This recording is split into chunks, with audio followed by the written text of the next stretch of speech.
네, 이슈의 재구성 시간입니다. 오늘 상승에서 하락으로 전환한 종목들이 많은데요. 그래도 다행인 거는 2차 전지주들이 아직까지 상승을 보여주고 있다는 것, 그리고 여기에 자동차주들의 흐름도 좋습니다.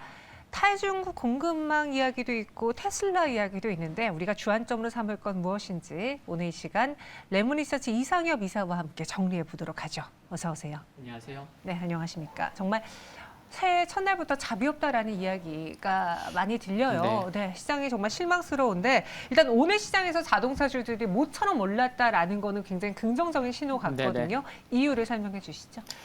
네, 이제 방송 전에 이제 화면을 보니까 오일머니 얘기가 나오는데 이제 그거부터 좀 말씀을 드리겠습니다. 이제 현대차가 그 사우디의 그 첫 조립 공장 이제 건설 관련 이제 기대감이 이제 생긴 거죠. 그래서 관련돼서 이제 MOU를 체결했는데 현대차가 이제 반제품을 생산해서 이제 사우디로 이제 수출을 하면 이제 사우디 이제 현지에서 최종 조립하는 이제 그런 방식이 이제 지금 이제 기대가 된다는 거죠. 근데 사우디를 좀 살펴보면은 2030년까지 수도 리야드 차량의 30%를 전기차로 바꾸려는 계획이 있는 만큼 자동차 업계에서도 사우디가 굉장히 중요한데 지금 현대차 그룹은 사우디에서 토요타 이어서 지금 2위를 이제 점유율을 기록하고 있고 그래서 이와 같은 부분이 하나 있었다는 거고 그리고 이제 하나는 이제 IRA 관련돼서 세액공제 대상에서 이제 리스 차량이 포함이 됐기 때문에 야 이거 뭐 하나도 진짜 연초부터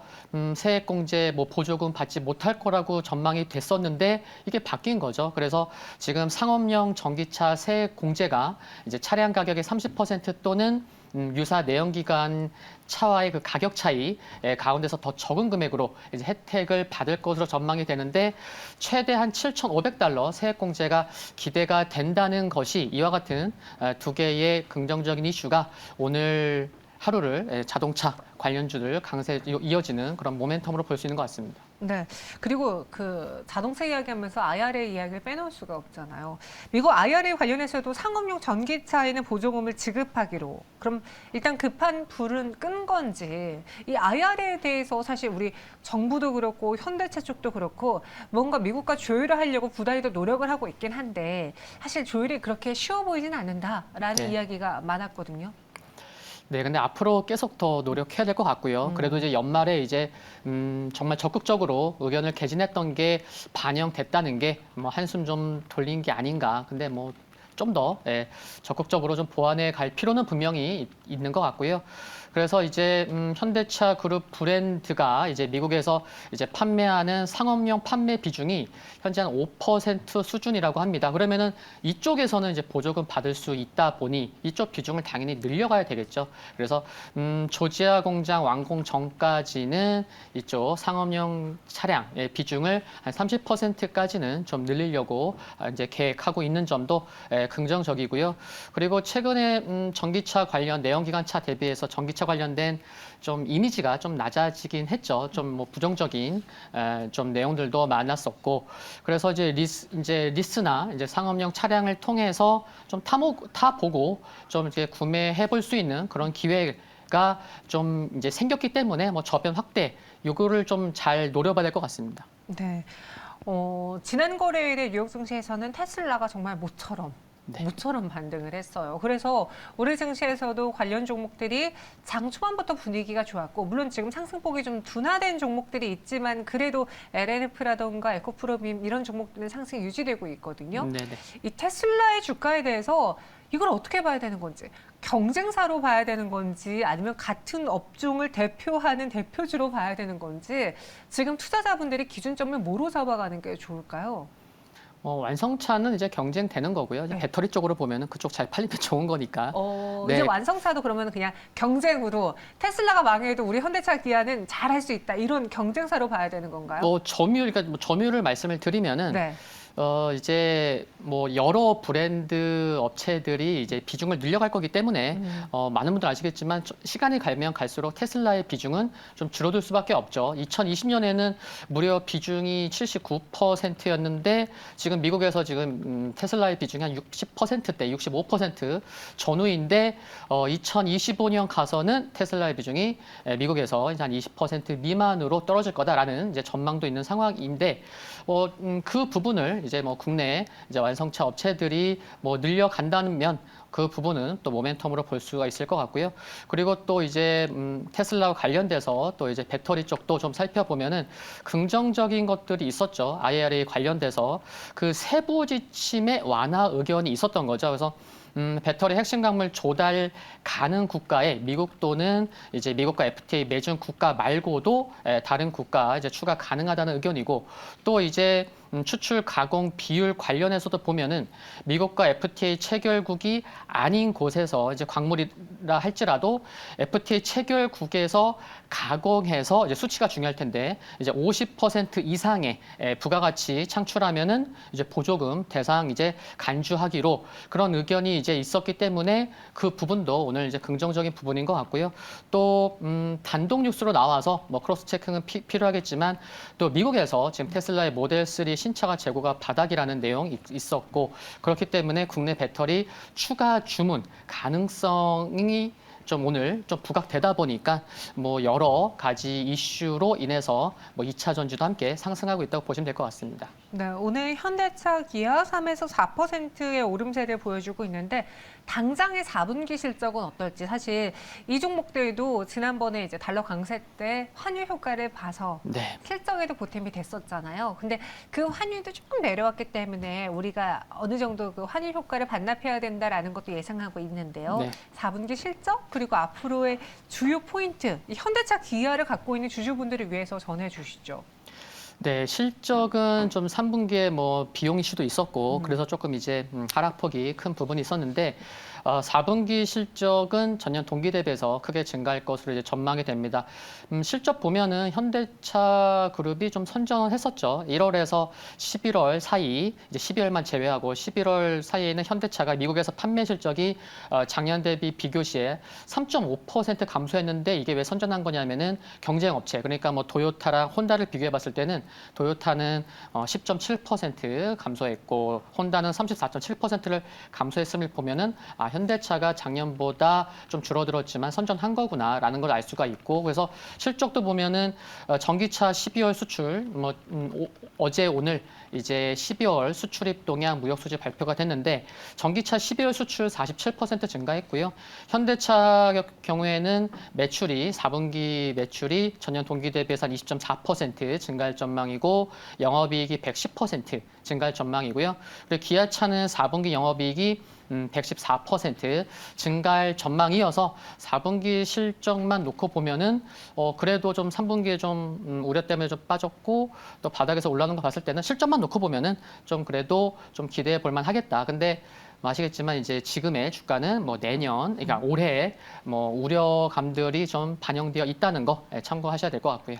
지금 현대차랑 기아가 오늘 상승을 해도 좀 길게 연중 차트로 보면은 전혀 추세단에서 변화가 없을 정도로 하반기에는 쭉 내려왔어요. 그렇죠? 네. 네. 연초 대비 이제 70%, 작년 연초 대비 70%가량의 수준인데 오늘 재료를 계기로 좀 반등할 수 있을 것으로 보시는지 아니면은 뭔가 조금 더 확인할 것이 있어 보이는지 현대차랑 기아도 개인 투자자분들이 정말 많이 들고 있는 대표적인 종목이 있잖아요. 네네. 제 주변에서도 이것 때문에 많이 힘들어 하시는데 어떻게 생각하세요? 참 올해 살펴볼 이슈들이 이 자동차 섹터만이 아니고 참 많죠. 그렇죠. 네, 그래서 주식이라는 게 이제 예측보다는 대역의 영역이니까 제가 지금 말씀드릴 거, 이게 투자 포인트 그런 것들을 좀 알고 있는 상황에서 그 투자 포인트가 좀 긍정적으로 바뀌는지 부정적으로 바뀌는지 그런 거를 좀 참고하시면 좋을 것 같은데. 현대차만 놓고 보면은 작년 이제 실적에서 영업이익에 기여한 부분이 아까 좀 말씀하셨듯이 환율도 말씀하셨지만 환율이 2조 5천억 원 기여를 했고요. 또 이제 인센티브가 1조 4천억 원을 기여를 했어요. 그렇다고 하면은 이 환율과 인센티브 합치면 그냥 4조 원에 가까운 기여를 받았죠. 그러면은 요거가 이제 감소할 것으로 전망되는데 이거를 좀 방어할 전략을 좀 확인해 봐야 될 것 같고 또 이제 두 번째는 연말 IRA 관련돼서도 연말까지 좀 이제 발표하기로 했던 이제 핵심 광물 배터리 부품 가이던스를 이제 3월로 연기됐죠. 그래서 3월에 가서 또 구체적인 내용이 좀 어떻게 발표되는지도 확인이 필요할 것 같습니다. 연초부터 지금 미국 국세청에 따르면요, 1일 기준으로 보조금을 받는 그 모델별 개수가 브랜드 말고 모델별 개수가 테슬라가 가장 많다고 해요. 테슬라가 8개, 포드와 폭스바겐이 각 6개, 그리고 아시아에서는 닛산만 5개를 보조금을 이제 새해 초부터 받기 시작한 거죠. 그러면은 3월 달 가서는 좀 뭔가 좀 바뀌어야 되겠죠. 그래서 이제 현대차가 조금 보조금을 받는지 여부도 그게 이제 또 3월 달에 조금 더 중요하기 때문에 그 내용도 살펴보시면 좋겠다라는 말씀을 드리고 싶고, 그래서 3월까지 좀 이렇게 한국 이게 적극적인 반영을 시켜야 되는 게 중요하기 때문에 일단 3월까지도 좀 중요한 이슈가 있다는 거 참고하시면 좋겠습니다. 저희 시청자분 중에 한 분이 역실적 장세에서도 자동차 회사들의 이익은 좋을까요? 라고 질문을 주셨어요. 그러니까 내년은 사실 거의 모든 산업이 올해, 네. 올해. 네네네. 벌써 올해네요. 그죠? 네네. 네. 올해 역실적이 나올 거라고. 성장이 어느 정도 좀 꺾일 것이라는 건 다 알고 있잖아요. 근데 네네. 그 중에서 어느 쪽의 산업이 더 타격이 크냐, 어느 쪽이 잘 버티냐, 이게 중요할 것 같거든요. 안 좋아진다라는 건 다 알고 있으니까. 네네. 자동차는 어떨 거라고 생각하세요? 지금 이제 말씀드린 부분이 이제 올해 네. 이제 살펴봐야 되는 가장 중요한 부분. 네, 그런 부분인 것 같고요.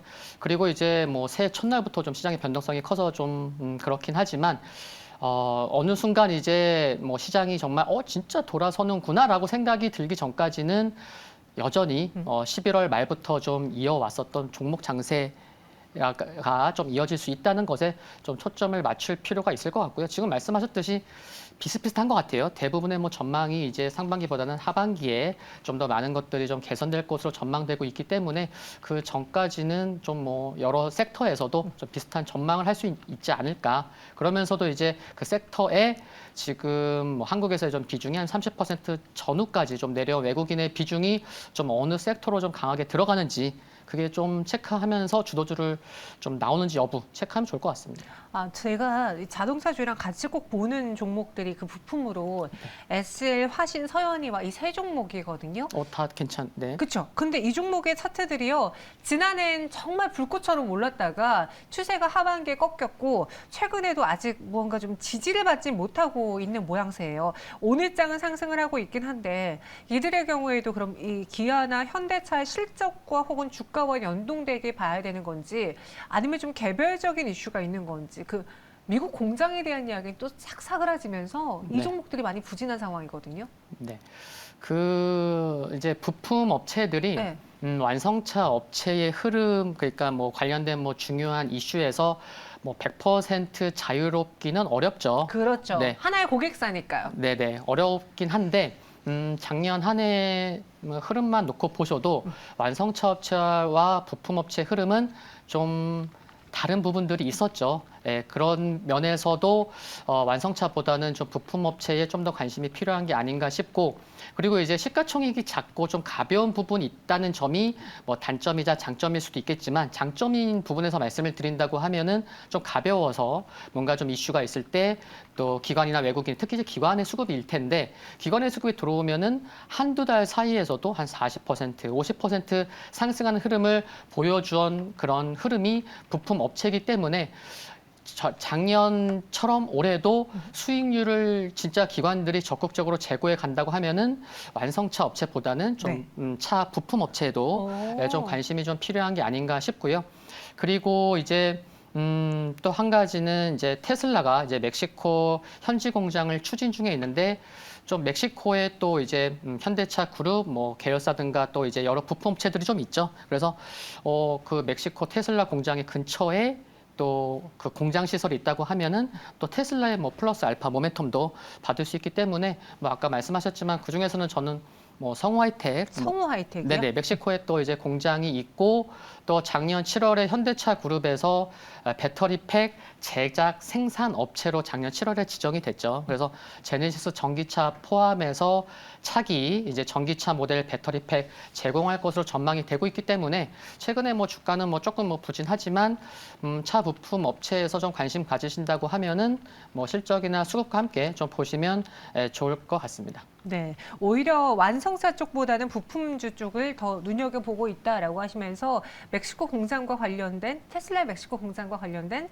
성우 하이텍 이야기도 해주셨습니다. 그와 함께 저는 오늘 제 관심주로 LNF라든가 포스코홀딩스 이렇게 많이 빠진 소재주들도 좀 눈에 들어오는데 네.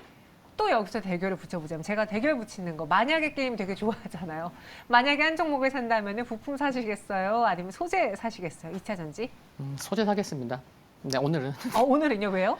근데 이제 LNF 이제 말씀하셔서 네. 최근에 이제 그 연말에 개인들이 이제 뭐 양도세 기준이라든가 계속 팔았었거든요. 근데 이제 좀 횡보를 했고 그때 외국인과 기관이 팔 때 개인들이, 그러니까 개인만 팔 때 외국인과 기관이 좀 함께 매수를 했었거든요. 그래서 그래서 그 양도세 회피 물량들을요? 네, 그래서 이제 한 번 밀렸긴 했지만 한 번 밀렸다가 또 이제 바로 올라오는 거 봤을 때는 이제 오늘 수급이 어떨지 모르겠지만 최근에 뭐 개인이 던질 때 외국인과 기관이 좀 받은 부분이 있어서 수급과 관련돼서 뭐 고르자고 하면은 뭐 LNF, 뭐 소재, 그래서 이제 한번 선택해봤습니다. 알겠습니다.